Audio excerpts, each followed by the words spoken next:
हमारे चैप्टर 29 की शुरुआत में हम बाइक डोइंग को देखते हैं जो कि अपने डैगर को उस गिल्ड मास्टर के ऊपर पॉइंट आउट करते हुए बोल रहा होता है, मुझे बताओ कि आखिरकार तुम इन एनपीसीज को क्यों मारते हो, तुम्हें क्या मज़ा आता है, क्या तुम्हें पेनल्टी से डर नहीं लगता।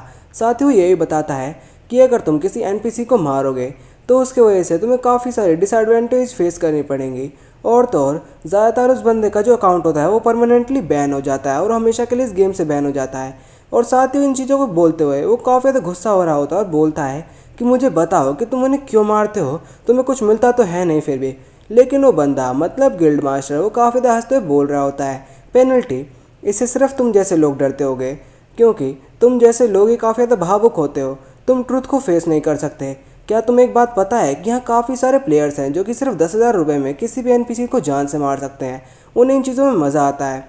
और इन बातों को सुन के बागडोर काफ़ी ज़्यादा गुस्से में उसका कॉलर पकड़ लेता है। साथ ही बोल रहा होता है कि तुम बकवास मत करो, मैंने जो क्वेश्चंस पूछे हैं सिर्फ उनका आंसर दो।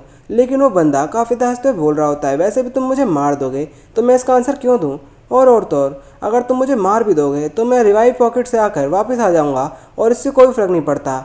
साथ ही अपने बाइक डोइंग मन में सोच रहा होता है, ये बंदा कोरिया की 5 सबसे बड़ी बड़ी कंपनी का एक ग्रैंडसन है, इसके पास बहुत सारा पैसा है। साथ ही वो बंदा हंसते हुए कह रहा होता है, तुम्हें क्या चाहिए, वैसे भी आखिरकार तुम कुछ नहीं कर पाओगे क्योंकि जिस बंदे के पास सबसे ज़्यादा पैसा होता है वो रियल लाइफ और इस वर्चुअल गेम में हमेशा डोमिनेट करता है। और तो और इस बात को सुनने के साथ ही जो बाग डोइंग होता है वो उसके मुंह को पकड़ता है और वहीं मोड़कर जान से मार देता है। और उसके बाद वो उस लड़की के पास जाता है और बोलता है, उस दिन मैंने अपने सबसे करीबी पर्सन को खो दिया था, और उसको गले लगाते हुए रो रहा होता है और बोलता है कि ऐसा नहीं होना चाहिए था। तभी वो काफ़ी ज़्यादा गुस्से में बोल रहा होता है, इसके बाद आज के बाद मैं ऐसा कभी नहीं होने दूंगा और तुम्हारी गिल्ड को मैं हमेशा के लिए वाइप आउट कर दूंगा, तुम चिंता मत करना। उसके साथ ही हमारा सीन शिफ्ट होता है और हम रॉल की तरफ देखते हैं जिसकी नींद खुल चुकी होती है। साथ ही वो सोच रहा होता है, क्या ये एक सपना था, हाँ शायद ये मेरी पिछली लाइफ के कुछ मोमेंट्स का सपना होगा, चलो कोई बात नहीं। लेकिन मुझे काफ़ी ज़्यादा परेशान कर रहा है क्योंकि मैंने उस लड़की से जो प्रॉमिस किया था मैं उसे निभा नहीं पाया। लेकिन तभी उसके पास एक नोटिफिकेशन आती है, उसे देखकर वो सोच रहा होता है, ये आइकन ये क्या है, अचानक से नोटिफिकेशन क्या आ गई। जैसे वो उसे ओपन करता है तो उसमें लिखा होता है, अपडेट, आपका शुक्रिया, आप एक प्लेयर हो। और साथ ही मेनली उसमें लिखा होता है कि ये सिनेरियो है, मतलब प्री सिनेरियो का अपडेट, इसमें तुम्हें काफ़ी सारी हिडन एंशिएंट डंजन ओपन मिलेंगी और काफ़ी सारे डायमेंशन गेट्स का सिस्टम, काफ़ी सारे एनपीसीज भी तुम्हारी क्वेस्ट में इंटरफेयर कर सकते हैं। और तो और इस अपडेट का जो डेट है वो 1 महीने बाद होगी आज से, कनेक्ट टाइम होगा 521 और मई का 28 तारीख। मतलब मेनली तो इसमें यही होता है। उस चीज़ को देखकर रॉल काफ़ी ज़्यादा शॉक हो चुका होता है और बोलता है, क्या एक सपना, मैं जानता तो था ये होगा लेकिन इतनी जल्दी होगा ये मैंने एक्सपेक्ट नहीं किया था। और क्या मेरे पास इनफ टाइम है, और अब मुझे क्या करना चाहिए, और क्या मैं उसे फिर से प्रोटेक्ट कर पाऊँगा। और तभी वो सोच रहा होता है कि जो अपडेट है उसे मैंने प्रिडिक्ट नहीं किया था, इसकी वजह से अब मैं तैयार नहीं हूँ, मुझे क्या करना चाहिए। अब मेरे पास सिर्फ 1 ही महीना बच रहा है और वो काफ़ी ज़्यादा पैनिक हो चुका होता है। साथ ही वो ये भी सोच रहा होता है, ये मेरा लास्ट चांस है, मैं इसे लूज़ नहीं कर सकता। अगर मैंने इस प्लेन को मतलब फेल कर दिया तो मैं सारी चीज़ों को हार जाऊँगा। और क्या मुझे अब इन सभी सिनेरियो में डोमिनेट करना चाहिए, हाँ ऑफकोर्स मुझे करना चाहिए। और तो और अब मुझे अपनी जो गिल्ड है उसे भी और ज़्यादा बड़ा करना चाहिए, फ्यूचर की सारी चीज़ों को डिसाइड सिर्फ मैं ही करूँगा। और साथ ही साथ वो काफ़ी ज़्यादा पैनिक कर चुका होता है और बोल रहा होता है कि मुझे अपनी गिल्ड एक्सपेंड करनी है, जल्द से जल्द लाइब्रेरी को एक्सप्लोर करना है, काफ़ी सारी सिटीज़ में जाना है, और क्या मेरे पास अभी इनफ टाइम भी है इतने सारी चीज़ें करने के लिए, शायद मुझे एक रात में सारा निपटाना पड़ेगा।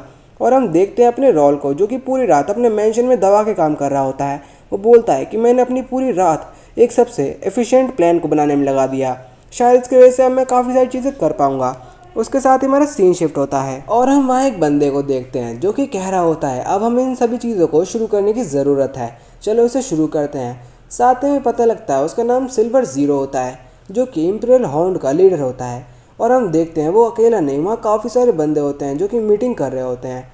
उनमें से एक बंदा कह रहा होता है, सर मैं रिपोर्ट करता हूँ, जो रॉयल हाउस है उसमें जो किंग है उसने कुछ भी सस्पिशियस चीज़ें नहीं करी, उसने काफ़ी लंबे समय तक अपने आप को नहीं दिखाया है, वो रेगुलर मीटिंग्स में भी नहीं आता। और तो और जो स्वॉर्ड एम्परर है उन्होंने अपने ग्रैंडसन के एडमिशन पे भी अपने आप को शो नहीं किया, लेकिन जो प्रेसिडेंट थे अकेडमी के जो प्रेसिडेंट थे उन्होंने अपने आप को शो किया। साथ ही साथ वो बंदा कह रहा होता है, नाइस वर्क, मॉर्निंग जो है वो काफ़ी ज़्यादा अच्छी है, और तो और मेरे हिसाब से हमारा जो प्लान है वो काफ़ी अच्छी तरह से चल रहा है। एग्जैक्टली 1 मंथ के बाद हमारा प्लान बिल्कुल परफेक्ट चालू हो जाएगा। तभी सारे लोग मिलकर कह रहे होते हैं फाइनली हमारा हार्डवर्क अच्छे तरह से काम कर रहा है, हम जीत जाएंगे, हम जीत जाएंगे, ऐसे कह रहे होते हैं। लेकिन वो सिल्वर ज़ीरो है, वो अपने हाथ को पटकता है और बोलता है सबके सब शांत हो जाओ और भूलना मत कि जो तुम्हारा रोल है वो बहुत ज़्यादा इंपॉर्टेंट है हमारे प्लान को एग्जीक्यूट करने के लिए। जिसके साथ ही जो सिल्वर ज़ीरो होता है वो बोलता है नंबर 7, क्या तुमने अपनी इन्वेस्टिगेशन जो मीरा सिटी में करनी थी वो फुलफ़िल कर ली है? तो नंबर 7 बोलता है हाँ सर, मैंने अपनी इन्वेस्टिगेशन फुलफ़िल तो कर दिया है, लेकिन मैं श्योर नहीं हूँ कि जो किंगडम है वो भी इसमें इन्वॉल्व हो सकता है, क्योंकि उसने हमारी जो फील्ड्स थी उनको डिस्ट्रॉय कर दिया है। इस बात को सुन के बोलता है अच्छा ऐसा है क्या? साथ ही नंबर 7 यही बोल रहा होता है मुझे लगता है कि रैंडल वाले भी इसमें इन्वॉल्व हो सकते हैं। इस बात को सुनकर जो नंबर 7 के नीचे होता है वो बोल रहा होता है कि ऐसे तुम कैसे कह सकते हो, ये बिल्कुल नॉनसेंस है। रैंडल वाले अपने मूवमेंट्स को क्यों बदलेंगे? क्या तुम कुछ गलत तो नहीं कह रहे? तुम्हारी इन्वेस्टिगेशन में कुछ गलत होगा, क्योंकि वो हमारे कैंप को ख़राब नहीं कर सकते। लेकिन वो बंदा कह रहा होता है ये जो सर्कमस्टेंसेस हैं वो ये मुझसे ऐसा कह रहे हैं कि जो रैंडल वाले हैं उन्होंने हमारे मीरा सिटी में जो काम कर रहे थे उनको ये सब बिगाड़ा है। मैं ये बात इस सारे दावे के साथ कह सकता हूँ, क्योंकि उन्होंने हमारा जो पावर आर्मर था और जो ट्रैकर्स थे, जो स्पेल्स थे और साथ ही जो गियर्स थे, उन्होंने हमारे सारी चीज़ें ले ली और वो क्लियरली रैंडल वालों की तरफ पॉइंट आउट हो रही है, जो कि रोल ने गाइस इन रैंडल वालों को फंसाने के लिए करा था। तभी जो नीचे वाला बंदा होता है वो बोलता है ये बिल्कुल बेकार बात है, क्योंकि उन रैंडल वालों के पास इतनी स्ट्रेंथ नहीं है हमसे लड़ने की, वो तब भी ऐसा कैसे कर सकते हैं। लेकिन सिल्वर ज़ीरो बोल रहा होता है इनफ, अब क्या रैंडल वालों के सिवा कुछ और भी है? तभी एक बंदा बोलता है एसन कंट्री का जो यंगेस्ट सन है उसने अपने आप को दिखा दिया है, जो कि अभी तक वो नहीं कर रहा था। अचानक उसने अपने आप को काफ़ी अच्छे तरीके से शो किया और वो काफ़ी ज़्यादा पावरफुल होता जा रहा है। तो वो बंदा बोल रहा होता है मतलब सिल्वर ज़ीरो, एस्टन कंट्री, क्या तुम सोच भी सकते हो क्या वो इतने ताकतवर भी हैं कि हमारे प्लान को थोड़ा दिक्कत भी कर सकें? पर वो बोल रहा होता है बंदा जिसने बोली होती है नहीं मुझे ऐसा नहीं लगता। जिसके साथ ही जो अपना सिल्वर ज़ीरो बोलता है वो बोलता है तो ठीक है, अब इसे इंक्लूड करो और मुझे आगे जो चीज़ें हुई हैं उन्हें और बताओ। उसके साथ ही वहाँ एक और बंदा बोल रहा होता है सर मैं श्योर तो नहीं हूँ उस बंदे के बारे में, लेकिन मैं ये जानता हूँ कि जो ग्रे था वो भी अब अपीयर हो चुका है और ये काफ़ी ज़्यादा बड़ी बात है। इस बात को सुनने के बाद तो सिल्वर ग्रे भी काफ़ी ज़्यादा सीरियस होते बोल रहा होता है क्या ग्रे, अपनी सारी इन्वेस्टिगेशन को स्टॉप कर दो, क्योंकि हमारा जो प्लान है वो काफ़ी अच्छे तरह से चल रहा है और मैं नहीं चाहता छोटी मोटी चीज़ों की वजह से हमारे प्लान में कोई प्रॉब्लम आए। तो अपने गार्ड डाउन मत करना और सिल्वर ग्रे की तरफ काफ़ी अच्छी तरह से निगरानी रखना, और जो रैंडल वाले हैं उनको वार्निंग दे दी जाएगी। क्या तुम समझ गए? सारे लोग बोल रहे थे यस सर हम समझ चुके हैं। उसके साथ ही जो सिल्वर ग्रे होता है सॉरी सिल्वर ज़ीरो होता है वो बोल रहा होता है कि नंबर 3 अकेडमी में क्या हो रहा है? जैसा हमने सोचा था जो जेम्स है वो टॉप स्पॉट मारेगा, है ना, अकॉर्डिंग टू हमारे प्लान के अनुसार। सॉरी, वो बंदा कह रहा होता है मतलब नंबर 3 कह रहा होता है यहाँ कोई अननोन वेरिएबल आ चुका है। अचानक जो डाल्टन था हमने देखा, उसने चेक करा, पर उसने अपनी पूरी कोशिश करने के बाद भी वो एस्टन कंट्री के यंगेस्ट सन राहुल को पीछे नहीं कर पाया है। अचानक राहुल कहीं से आ चुका है। तो जो सिल्वर ज़ीरो होता है बोलता है क्या राहुल? नंबर 6 बताओ कि आखिरकार तुम इस बारे में क्या सोचते हो एस्टन कंट्री के चार्ज की तरफ से? तो नंबर 6 बोल रहा होता है टू बी ऑनेस्ट मैं ये जानता नहीं हूँ कि ऐसा क्या हो रहा है, लेकिन पिछले साल उसने ऐसा कुछ भी नहीं करा था, लेकिन इस साल वो अपने काफ़ी अच्छे टैलेंट को दिखा रहा है और शुरुआत से काफ़ी ज़्यादा स्किलफुल है। मैं जानता हूँ कि अभी के लिए तो हमारे अंदर वो कंट्रोल में है, पर आगे चलकर वो क्या कर दे वो मैं नहीं जानता। तो वो बंदा कह रहा होता है सिल्वर ज़ीरो, ये हमारे प्लान को अफेक्ट कर सकता है तो इसे संभाल के रखना। साथ ही जो नंबर 6 होता है बोलता है मैं बिलीव करता हूँ सर कि ऐसा कोई चांस नहीं है कि अभी के लिए हमारे प्लान को वो 15 साल का बच्चा कुछ कर भी सके, लेकिन कोई चांस भी नहीं है तो हमें यहाँ गार्ड डाउन तो नहीं करना चाहिए। और वैसे ही मेरे पास एक अल्टरनेट प्लान भी है, मैं उसे देख सकता हूँ। और हम देखते हैं सिल्वर ज़ीरो को जो कि सोच रहा होता है रोल अचानक से वो कहाँ से आ गया पता नहीं, और वो धीरे धीरे काफ़ी ज़्यादा पावरफुल होता जा रहा है। मुझे लगता है कि वो हमारे प्लान को काफ़ी ज़्यादा खतरनाक तरह से अफेक्ट करेगा और हमें इसलिए अपने जो गार्ड्स हैं उन्हें डाउन नहीं करना चाहिए। हमारे जो प्लान है उसे अकम्प्लिश हमें ज़रूरी करना पड़ेगा। साथ ही वो बोलता है कि रॉल से अच्छा ग्रे पर निगरानी रखो, वो काफ़ी ज़्यादा खतरनाक पर्सन है, हमें उसकी पूरी निगरानी रखनी पड़ेगी। अचानक वो यहाँ क्यों आया है इसको भी जानो। और तो और नंबर 8 तुम सारी चीज़ों को ध्यान से देखना, और क्या तुमने अंडरवर्ल्ड के सारे काम कर दिए हैं? नंबर 8 बोल रहा होता है यस सर मैंने वो कर दिया, लेकिन वह थोड़ी सी जो गिल्ड है वो प्रॉब्लम कर रही है। मैं मेक श्योर करता हूँ कि मैं कुछ समय में उसे निपटा लूँगा और मैं अपने गार्ड्स को बिल्कुल भी डाउन नहीं करूँगा। इसका जवाब देते हुए सिल्वर ज़ीरो बोल रहा होता है समझ गया, और ये काफ़ी ज़्यादा अच्छी बात है। और वैसे भी मेरी लास्ट बात ये है कि हमारा लास्ट महीना है हमारे प्लान को एग्जीक्यूट करने का, तो इसमें कोई भी ट्रबल मत कर देना। अपने गार्ड बिल्कुल भी लूज़ मत करना। ये काफ़ी ज़्यादा खतरनाक प्लान अब हम इस लास्ट एक महीने में एग्जीक्यूट करने वाले हैं। साथ ही वो रोल के बारे में बताते हुए कह रहा होता है, रिमेंबर एक छोटा वेरिएबल भी हमारे प्लान को एग्जीक्यूट करने में प्रॉब्लम ला सकता है, तो हमेशा ध्यान रखना। हम रोल को देखते हैं जो कि कुछ काम कर रहा होता है। उसके साथ ही हमारा सीन शिफ्ट होकर अगले दिन की तरफ आता है, जहां हम अपने रोल को देखते हैं जो कि अपने एकेडमी में जाते हुए अपने गार्ड्स को बाय कर रहा होता है। वो मन में सोच रहा होता है कि पूरी रात काम करना सच में काफ़ी थका देने वाला होता है, लेकिन इसकी वजह से फ्यूचर में कोई भी प्रॉब्लम नहीं होती। और वैसे भी मैंने एक शेड्यूल बनाया है जिसके हिसाब से हफ्ते में सिर्फ 3 दिन में यहाँ क्लासेस लेने आऊँगा, जो कि सिर्फ कोर क्लासेस होंगे। हम देखते हैं जब अपना रोल जा रहा होता है तो उसके बारे में काफ़ी सारे लोग बात कर रहे होते हैं। वो बोल रहे होते हैं कि यही वो बंदा है जिसने टॉप स्पॉट को हासिल किया है, और ये सिर्फ 15 साल का है। इस साल काफ़ी सारे टैलेंटेड बच्चे आए थे, लेकिन फिर भी इसने टॉप स्पॉट को हासिल कर लिया है। सच में काफ़ी ज़्यादा टैलेंटेड है। उनमें से एक बंदा और बोलता है, इसने तो राइटिंग टेस्ट में भी टॉप स्पॉट को हासिल किया है। तो तीसरा बंदा चिढ़ते हुए बोल रहा होता है, ब्रेन स्किल्स और looks dam God is unfair. God काफ़ी ज़्यादा अनफेयर है, गॉड ने सारी चीज़ें इस बंदे को दे दी। लेकिन चलो कोई बात नहीं। तभी हम देखते हैं जब अपना रोल अंदर एंटर कर चुका होता है तो दो बंदे उसके बारे में बात करते हुए कह रहे होते हैं, क्या ये 3 बड़ी फैमिली में से नहीं है? हाँ, अगर मैं इसकी जगह होता तो मैं एडवांस शॉर्ट स्किल्स को सीखने के बाद एक नाइट बन जाता, और वैसे भी इसे यहाँ से डिप्लोमा करने की क्या ज़रूरत। लेकिन अपना रोल उनके बारे में सोच रहा होता है, मुझे इनके बारे में सोचने की कोई ज़रूरत नहीं है, और वैसे भी मेरी जर्नी का ये अकेडमी छोटा सा पार्ट है। साथ ही रोल जाते हुए सोच रहा होता है और सामने देख कर कह रहा होता है, रुको आखिरकार ये क्या चीज़ है। तभी वो अपने सिस्टम को ओपन करते हुए देखता है प्लेसमेंट एग्जाम का रिजल्ट जिसमें अपने रोल ने टॉप किया होता है। उसे देखने के बाद रोल कह रहा होता है, अच्छा रैंकिंग लिस्ट कोई बात नहीं। पर तभी वो एक और चीज़ देखता है, सिनेरियो क्वेस्ट प्लेसमेंट एग्ज़ाम जिसका ग्रेड डी होता है। उसके रिजल्ट में लिखा होता है कि आपने सक्सेसफुली इसको कर लिया है, कि आप एस क्लास में जा चुके हो और आपने टॉप स्पॉट को अचीव कर लिया है। इसका रिवॉर्ड थोड़ा सा एक्सपी 500 कॉइन और एक एक्स्ट्रा रिवॉर्ड। रोल सोच रहा होता है, हाँ ऐसा तो होना ही था, क्योंकि मुझे इसे करने में ज़्यादा डिफ़िकल्टी नहीं हुई, और वैसे भी इतना चीप है ये, कोई बात नहीं। और आखिरकार ये एक्स्ट्रा रिवॉर्ड क्या हो सकता है। साथ ही ये भी सोच रहा होता है, मैं काफ़ी ज़्यादा क्यूरियस हूँ इन सभी चीज़ों को करने के बाद, लेकिन जो ये क्वेस्ट है ये एक डी रैंक की है, तो हाँ जो इसका एक्स्ट्रा रिवॉर्ड होगा वो भी इतना खास नहीं होगा। तो चलो अब अपने क्लास में चलते हैं। हम रोल को देखते हैं जो कि क्लास में होता है, जो कि सोच रहा होता है, हाँ मैं जानता था ये क्लासेज मेरे को इतना ज़्यादा हेल्प नहीं कर सकते। ये सिर्फ बेसिक्स सिखा रहे हैं जिनमें मैं काफ़ी ज़्यादा अच्छा हूँ। साथ ही ये भी सोच रहा होता है कि पूरी क्लास मुझे अवॉइड कर रही है, और तो और मैं नहीं जानता था कि कार्ल डाल्टन और जो जेम्स है वो मुझसे काफ़ी ज़्यादा परेशान होंगे, लेकिन कोई बात नहीं, मुझे सिर्फ इन्हें इग्नोर करना है। लेकिन तभी वहाँ एक बंदा आता है जो कि बोलता है, रोल क्या इस क्लास में कोई रोल है?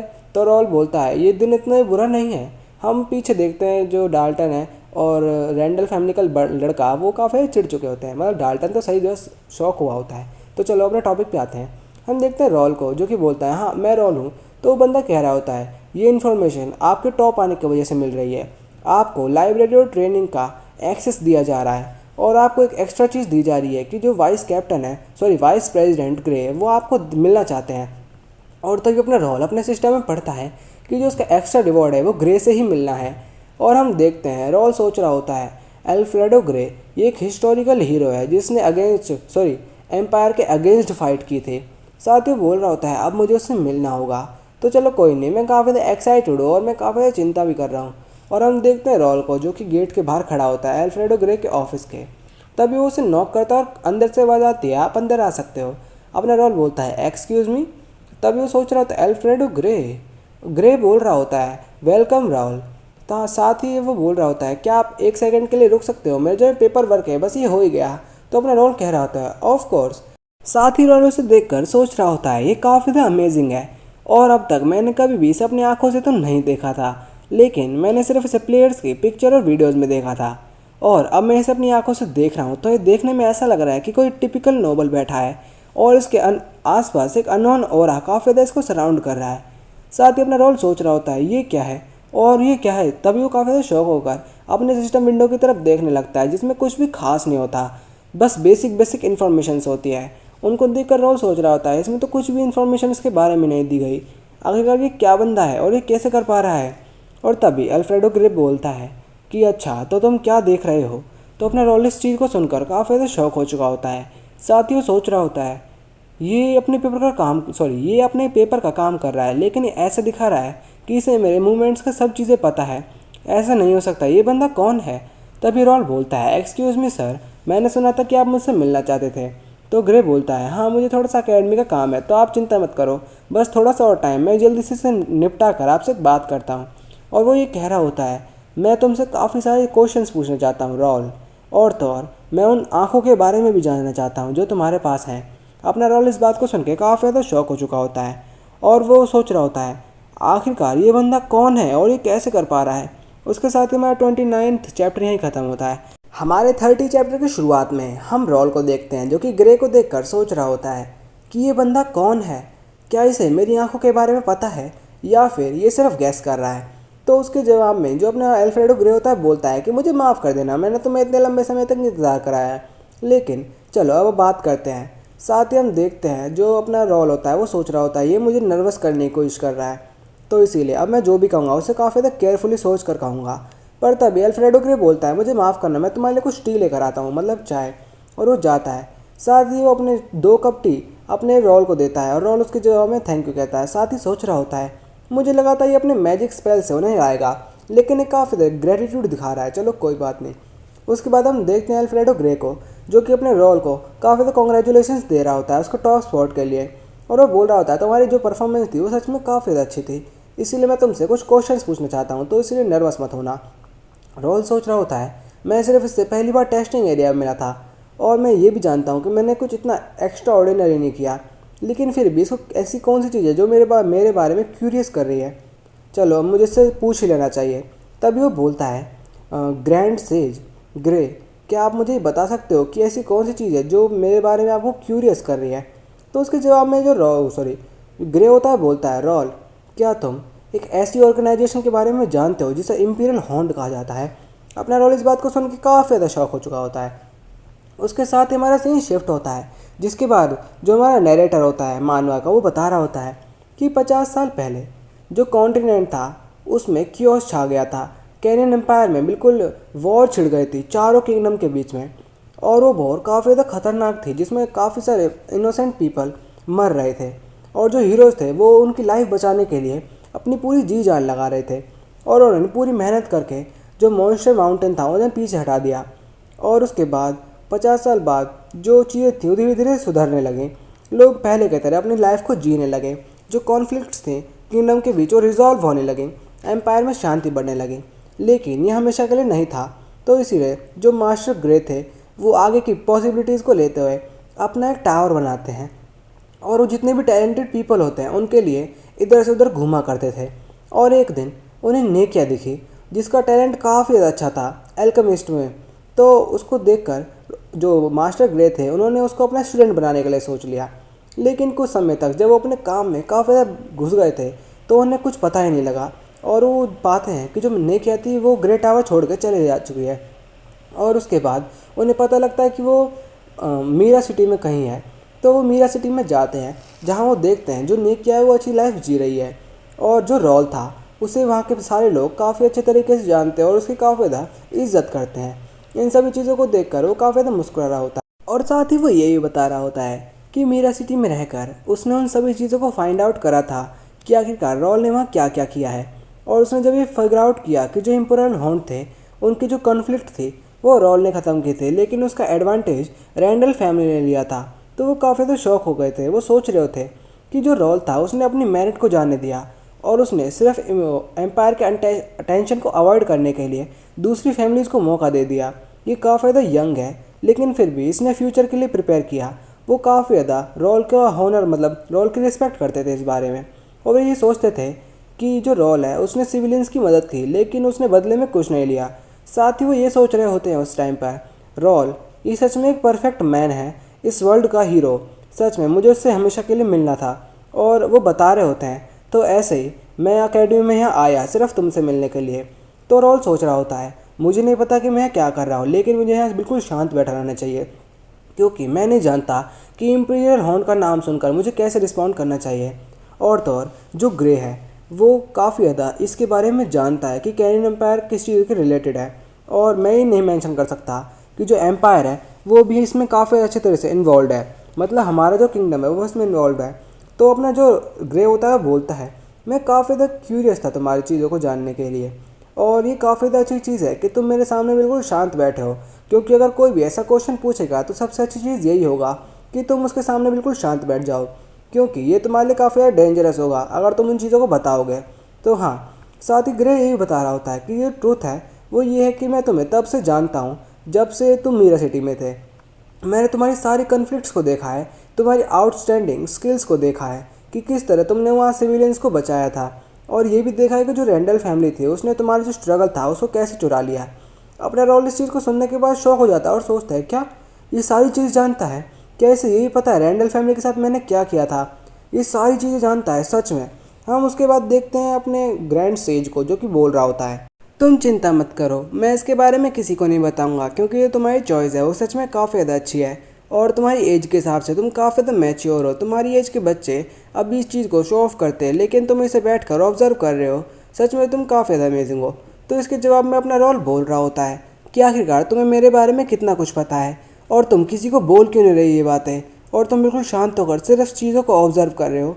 लेकिन उसके जवाब में अपने ग्रैंड सेज बोल रहे होते हैं, रोल क्या तुम्हें पता है कैनियन एम्पायर की सबसे ज़्यादा डेंजरस चीज़ क्या है? तो अपना रोल उससे बोलता है, क्या उनकी मिलिट्री स्ट्रेंथ? तो उसके जवाब में बोलते हैं, हाँ ऐसा हो सकता है, लेकिन अगर हम और भी ज़्यादा गहराई से सोचें तो उनके पास लार्ज अमाउंट में लैंड्स हैं, और उनकी पॉपुलेशन भी काफ़ी ज़्यादा अच्छी है हमारे किंगडम के मुकाबले। लेकिन अपना रोल इस बात को सुनकर सोच रहा होता है, ये बात सच नहीं है, क्योंकि उनके पास काफ़ी अच्छे लैंड्स तो हैं, लेकिन वो सारे आइसोलेट हैं, सॉरी वो काफ़ी ज़्यादा वीरान है, उन पर कोई लोग रह नहीं सकते।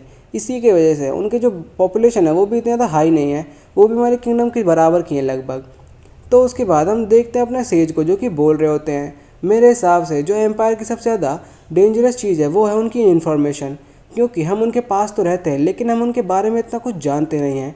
और वैसे भी वहाँ तक पहुँचने का सिर्फ एक ही रास्ता है, जो कि मॉन्स्टर माउंटेन और फॉरबिडन बैरियर्स के होते हुए जाता है, और हम सिर्फ वहाँ रिफ्ट से पहुँच सकते हैं, मतलब पहाड़ों के बीचों की जो दरार होती है सिर्फ हम वहाँ से पहुँच सकते हैं। और हमने वहाँ प्रोटेक्शन के लिए एक वॉल बिल्ड कर रखी है, जिससे कोई अगर अटैक हो तो हम पहले सावधान हो जाएं। लेकिन फिर भी जो एम्पायर के लोग हैं वो आराम से हमारे किंगडम के अंदर अपने स्पाइस को भेज देते हैं, और आराम से हर चीज़ को मैनेज कर रहे हैं। और तो और इन सभी चीज़ की वजह से जो एम्पायर है वो हमारा काफ़ी अच्छी तरह से एडवांटेज ले रहा है, और इसकी वजह से हमारी काफ़ी ज़्यादा जो नुकसान है वो होएगा। और क्या पता आगे अगर वो हम पर हमला कर दें तो ईज़िली हमारे किंगडम को जीत सकते हैं। तो इसको सुनने के बाद अपना रोल मन में सोचता है, फ्रस्ट्रेटिंग, ऐसा ही तो मेरी प्रीवियस लाइफ में हुआ था। इन एम्पायर ने उन प्लेयर्स को यूज़ करते हुए इस किंगडम में वॉर करा दी थी, और तो और उन्होंने हमारे इस किंगडम को जीत लिया था, लेकिन मैं उससे पहले ही मर गया था। लेकिन हम देखते हैं अपने सेज को, जो कि बोल रहे होते हैं, मुझे तुम्हारे जैसे और लोग चाहिए, तुम लोग काफ़ी ज़्यादा टैलेंटेड होते हो और तुम काफ़ी ज़्यादा यंग हो, तो इसलिए तुम हमारे वाइल्ड कार्ड बन सकते हो हमारे एम्पायर के अगेंस्ट में। लेकिन अपना रोल मन में सोच रहा होता है, क्या मेरी पास्ट लाइफ में नेका के ग्रो अप के पीछे क्या ग्रे ही था? अगर ये बात ऐसी है तो ग्रे मुझे इस लाइफ में काफ़ी ज़्यादा हेल्पफुल फील होगा, और तो और अगर मैं इसके ऑफ़र को डिक्लाइन कर दूँ तो ये मेरे लिए इतना बुरा नहीं होगा, लेकिन मैं अकेले इस एम्पायर को हरा सकता हूँ। पर तभी ग्रे बोलता है कि मैं तुमसे एक बात ज़रूर कहना चाहूँगा कि अभी चीज़ें काफ़ी ज़्यादा बिगड़ने वाली हैं, तो इसलिए अपने जितने भी डिसीजंस हैं उनको काफ़ी ज़्यादा स्मार्ट तरीके से लेना, और सारी चीज़ें ऑब्जर्व करने के बाद ही कुछ काम करना। अपने रोल से काफ़ी ज़्यादा कॉन्फिडेंस में आकर कहता है, मैं समझ गया, मैं आराम से इन सब चीज़ों को कर लूँगा। तो तभी हम देखते हैं ग्रे काफ़ी ज़्यादा मुस्कुराते हुए बोलता है, अरे काफ़ी अच्छा, और वैसे अब काफ़ी ज़्यादा लेट नहीं हो चुके, तो अब मुझे तुम्हें यहाँ से जाना चाहिए, लेकिन मेरे पास एक गिफ्ट है तुम्हारे लिए, इतने लंबे समय तक मेरे से बात करने के लिए शुक्रिया। पर तभी अपना जो रोल होता है बोलता है, क्या एक गिफ्ट? तो जो ग्रे होता है वो उसे देते हुए इस डब्बे को बोल रहा होता है, ये तुम्हें फ्यूचर में काफ़ी ज़्यादा हेल्प करेगा, और उसको इस्तेमाल करने का जो मैनुअल है वो इस डब्बे के अंदर होगा, तो उसे आराम से पढ़कर इस्तेमाल कर लेना। तो हम देखते हैं रॉल को, जो कि इस डिब्बे को खोलता है, उसमें एक रिंग होती है। उसे देखकर सोच रहा होता है, ये तो काफ़ी एक्सपेंसिव है, और तो और मैं इसमें से माना फ्लो को भी महसूस कर पा रहा हूँ। तभी वो बोलता है, क्या आप मुझे सच में इस चीज़ को देना चाहते हो? तो ग्रे बोलता है, अरे हाँ, क्योंकि ये तुम्हारा रिवॉर्ड है। रॉल सोच रहा होता है, क्या एक रिवॉर्ड? लेकिन मैंने तो ऐसा कुछ काम ही नहीं करा कि मुझे एक रिवॉर्ड मिलेगा। चलो फिर भी ये काफ़ी ज़्यादा अच्छा है, महसूस हो रहा है, कोई बात नहीं। पर हम देखते हैं रॉल खड़ा हो चुका होता है और बोलता है, आपका काफ़ी ज़्यादा शुक्रिया वाइस प्रेसिडेंट इन सभी चीज़ों के लिए।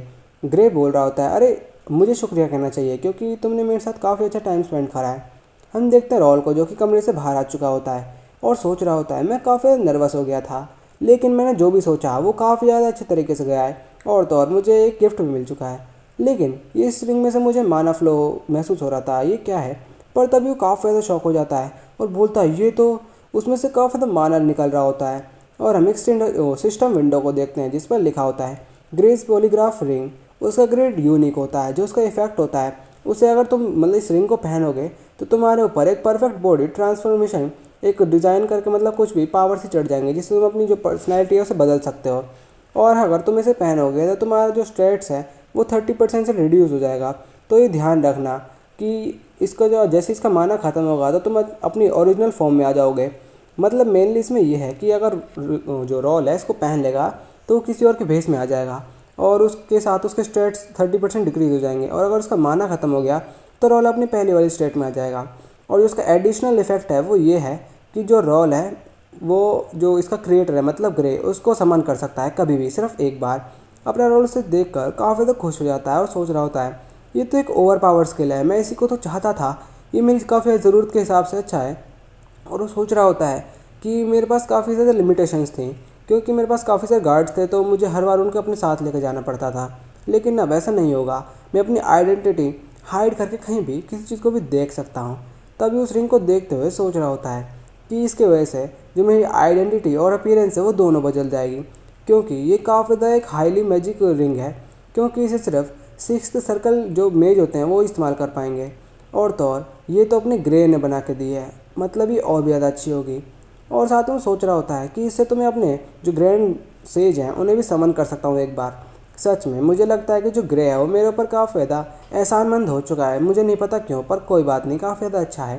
तभी वो मुस्कुराते हुए सोच रहा होता है, मुझे क्या फ़र्क पड़ता है, ये सारी चीज़ें मेरे लिए काफ़ी ज़्यादा हेल्पफुल है। और तो और जो ग्रे है वो भी मेरी मदद करेगा। जिसके बाद हमारा सीन शिफ्ट होता है। 2 हफ्ते बाद हम अपनी एकेडमी को देखते हैं, जहाँ अपना रोल अंदर आ रहा होता है और वो हमें बता रहा होता है कि जो मेरी एकेडमी लाइफ है वो सच में काफ़ी ज़्यादा अच्छी चल रही है। कोई भी मेरे से इतनी बातचीत नहीं करता क्योंकि मैं हमेशा शांत रहता हूँ। लेकिन ये बंदा ये 24 घंटे मेरे पीछे चिपका रहता है। हम देखते हैं ब्लू हेयर वाले एक बंदे को जिसका नाम डाल्टन होता है। वो बोल रहा होता है, रोल क्या आज तुम फ्री हो, क्या तुम मेरे साथ आर्मरी चलोगे। तो उसके जवाब में रोल बोलता है, अरे नहीं, मैंने तुमसे पहले ही बोला था, मैं काफ़ी ज़्यादा बिजी हूँ तो इसलिए खुद चले जाओ। तो उसके जवाब में डाल्टन बोल रहा होता है, अरे तुम एक बार क्यों नहीं चलते, प्लीज़ एक बार चल दो ना। अगर तुम नहीं गए तो जो मेरे टीचर्स हैं उनके साथ मुझे अपनी ट्रेनिंग करनी पड़ेगी, जो कि काफ़ी ज़्यादा बोरिंग है, प्लीज़ अपने दोस्त को तो बचा लो। हम देखते हैं रोल को, जो कि हमें बता रहा होता है कि मैंने सोचा था कि मेरी जो एकेडमिक लाइफ है वो काफ़ी ज़्यादा शांति से गुजरेगी, लेकिन अचानक से एक अनएक्सपेक्टेड वेरिएबल शो हो गया। और वो अपने डाल्टन की बात कर रहा होता है। वो बता रहा होता है इस बंदे का नाम डाल्टन है और तो और ये मेरे साथ में ही बैठता है और हमेशा ये मुझे परेशान करता रहता है। ये किसी और के पास नहीं जाता, ये सिर्फ मुझे ही परेशान करता है। और तो और इसके साथ जब मैं रहता हूँ तो कोई भी बंदा मुझसे कुछ नहीं कहता, सिर्फ इस बंदे की वजह से। साथ ही अपना रोल बोल रहा होता है, ये काफ़ी ज़्यादा अनोइंग करता है, लेकिन ये कितना बुरा बंदा नहीं है क्योंकि किसी को भी कुछ नहीं करता। साथ ही हम देखते हैं वो दोनों चलते जा रहे होते हैं और जो अपना डाल्टन होता है उससे बोलता है कि आखिरकार तुम इतने ज़्यादा बिजी क्यों रहते हो, तुम पूरे दिन ट्रेन करते हो, पूरे दिन लेक्चर्स को सुनते हो, क्या तुम्हें कोई ब्रेक नहीं चाहिए, चलो थोड़े से मौज लेते हैं। लेकिन अपना रोल उससे बोलता है, मेरे को काफ़ी सारी चीज़ें करनी है, मैं अभी लाइब्रेरी जाने वाला हूँ और मुझे काफ़ी सारी चीज़ें पढ़नी है। तो उसके जवाब में अपना डाल्टन काफ़ी ज़्यादा गुस्सा हो जाता है और बोलता है, डैम लाइब्रेरी, अगर मैं तुम्हारा टॉप स्पॉट को छीन लेता ना तो तुम एक बार भी लाइब्रेरी नहीं जा पाते, तो खुश नसीब हो तुम, लेकिन इतनी गंदी जगह तुम क्यों नहीं जाना चाहते हो, मैं तो तुम्हें वहाँ भूत दिख जाए।